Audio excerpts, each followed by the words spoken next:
I'm Traci Austin, your host of the People Strategy Podcast. This show provides interviews with organizational leaders and ongoing coaching experiences that highlight elevating people in organizations through a people strategy roadmap. My name is Traci Austin, and I am the Chief People Officer here at Elevated Talent Consulting. So I am so excited to chat a little bit with you about what is a people strategy and how does this actually look when we implement into an organization. So one of my clients is in the renewable energy space, and they're growing incredibly quickly. And they had a need for a strategy that ensured that their growth was sustainable to really meet those business results. They have a business model that has several different pieces of it. So, one part is the delivery, one part is building, and another part is storage. So, if you think about that, delivery, a build, and a storage. So, there's three pieces that really go into what their key metrics are for their organization. And as those grow over the next 3 to 5 years, as aligned with their strategic plan. So, as we really lay out that people strategy with them, we're really looking for three key areas that we saw maybe problems.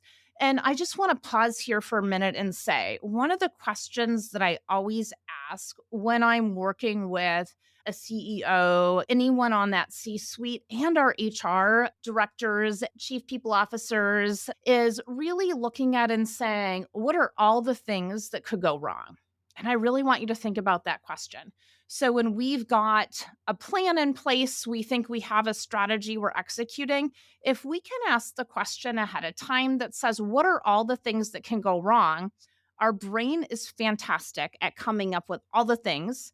And then we can really start to look at and say, how would we resolve those ahead of time? How do we ensure that we can create some actions and some plans ahead of time, knowing that those could potentially happen? So, as we're creating this plan for fast growth of an organization, in this organization, we're starting around 50 employees. We're really looking to double, triple, quadruple in size year over year. So, what we're looking at is, hey, the first thing that we say is, what are all the things that could go wrong? And, one of the first things that typically comes up is this possible, right? So, can we do this? Is this a realistic goal? And the reason why I love this question is if our leadership team and our staff team does not believe that a goal is realistic, they're not going to put in the effort and the engagement to do it. So that tells us that we need to do more clarification on what those goals are and how we're going to get there. Because again, if we don't believe it, we're never going to achieve it. So I'll say that again. If we don't believe it, we're never going to achieve it.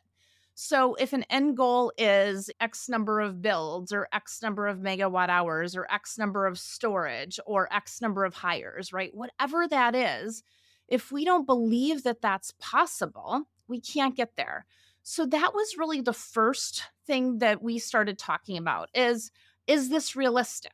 And if it's not, again, what are the things that would make it realistic? And so often there's roadblocks in the way that we've already solved for, but we haven't communicated it really well. And as human resources and as the executive leadership team, one of the things that we find and that I coach my clients on so often is, hey, as HR and as the exec team, guess what? If we look at a race or even a map, we're at mile 100 and the rest of our staff are at mile 0 or 1. And so our job when we are ready to share this information of this people strategy or, hey, here's our strategic plan for 2024 is to really go back and fill in all the gaps that we know instinctively because we've already been working on this plan for 1 year, 2 years, 3 years, right? Or 6 months or 3 months, is really to fill in the gaps of that so that we're bringing folks up to speed in a meaningful way.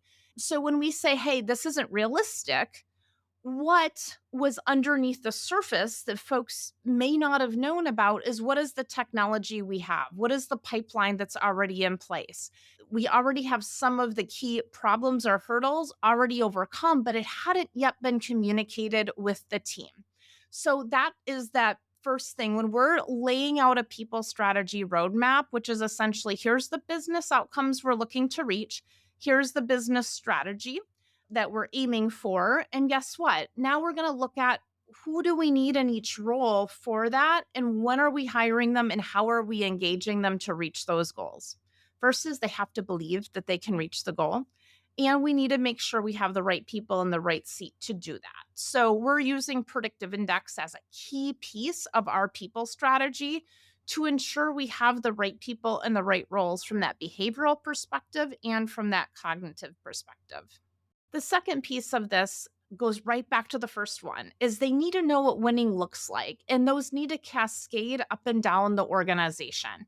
And so as we're rolling out performance management and reviews in 2023 and then rolling this into 2024, some of the key conversations we're having is what does winning look like for the organization? And again, there's a lack of clarity and communication for what is that great big goal for the organization, what is our team goal, and how does the team goal support the overall organizational goal? And then how do the individual goals support the team goals? And that sounds simple as we're explaining it. And yet it's so nuanced in, well, I'm doing so much, is what I often hear. And Tracy, there's no way that I'm going to say to George that George is not doing a great job because it's going to make my work harder.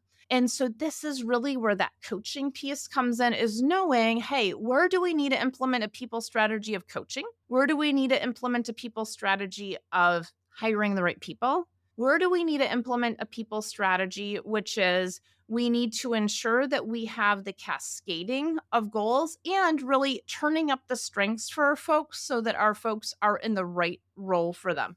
Those are all different people strategies that we're laying out based on the needs of the organization and based on when we start to ask staff, do you know what winning looks like? And they're like, no, I think it's this. And the manager thinks it's something else. So let me give you an example. I was coaching an employee and the employee said, hey, I really think that winning for me looks like completing this build on time. And for me, it is doing all of the different connections with the different folks on the build site. And yet, when we ask someone else, what does winning look like for them? They're like, actually, their role is doing all the permitting and all the thing behind the scenes to really support the folks that are on site. So there's a misperception sometimes of what a role is. And guess what happens in a growing organization? Those misconceptions happen because we're growing so fast. We don't always go back and communicate how we've shifted, or hey, we see that Crystal's strength is this, but we also see that Jordan's strength is this. Well, guess what? If we align those two together, we can really turn up the strengths of both of them. But if we don't have the conversation and clarity, folks start to feel like, oh my gosh, they're taking something away from me because I'm not doing a great job, which was not the case. So when we think about this, tying this people strategy to a roadmap, there's the three things that we just talked about. One, believing that it's possible, knowing what winning looks like. And sometimes we need to know the how and sometimes we don't. But from an HR perspective, that's tying back to what the executive team needs is it's knowing what lever of the people strategy to put in place to ensure that we also have the right people in the right role. So that's a hiring strategy. We may have a coaching strategy. We may have a strategy that's specifically around communication that really starts to bring our folks together and aligning in that way. We may have a strategy specifically around structure and teams. And so all of these things are going to up level where we are specifically at in the organization. And so, with that, one of the things that I really want to stress is these levers that happen within organizations that have folks become disengaged. And again, hiring the right fit for the right role is one of them. Inspiring them to perform is another key piece of that. So, if you are interested in a deep dive in this and also, having access to our people strategy roadmap and how to start to create that in your organization, We will be doing a people strategy roadmap webinar where we're jumping so much deeper into this on February 2nd at noon Central, and that will be in the show notes. So, with that, thank you so much for your time today, and I cannot wait to see you on February 2nd. Thank you so much for listening today. I'd love to connect with you. If you'd like to connect, you can find me on LinkedIn at Traci, Traci Austin, and at our website at elevatedtalentconsulting.com. If you'd love to learn more about our process, please reach out to us. And again, thank you so much for listening and sharing your feedback with us through a review. Have a fantastic day.